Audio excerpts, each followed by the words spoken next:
Now, we keep saying worship or work unto God's glory. What might that look like, though? Is that just like I don't steal pencils and I invite people to church at work? Or okay, maybe. What does it mean? What does it mean to work unto God's glory? Author by the name of James Hunter, he wrote a book called To Change the World, which is a great book.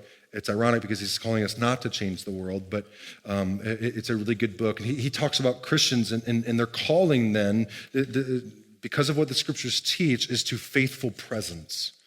That to work to God's glory would be in your faithful presence. And so basically what he means is this, that we're not called to change the world, right? Jesus already did that, right? We're not called to that. We're also not called to relevance.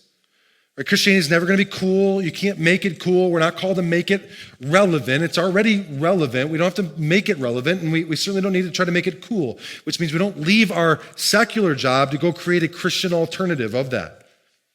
We're not called to do that. Okay, we're not called to do that.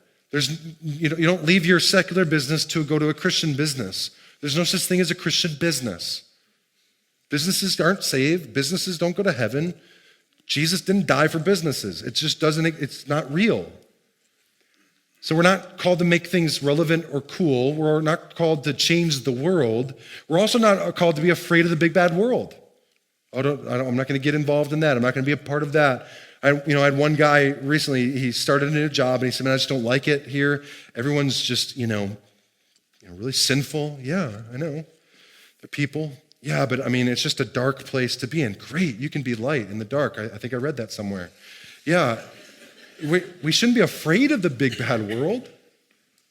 What, we want to hide out in our, Christian business with around our Christian friends and Christian brothers and only be there. No, we're called to be faithfully present.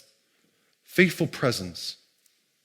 It's God saying through the prophet Jeremiah, hey, I want you to build houses in the city that I've sent you to. I want you to plant gardens and get married. And I want you to seek the good, the welfare, the shalom of the city that I've sent you to. Because in its welfare, in its peace, in its shalom, you will have yours. It's faithful presence. Oh, I'm going to buy a house. I'm going to plant some gardens. I'm going to get married. And I'm going to serve and love this place. I'm going to seek its good. And I'm going to be faithfully present here so that God is glorified, that my neighbor is loved and served, because in that, I will find my welfare too.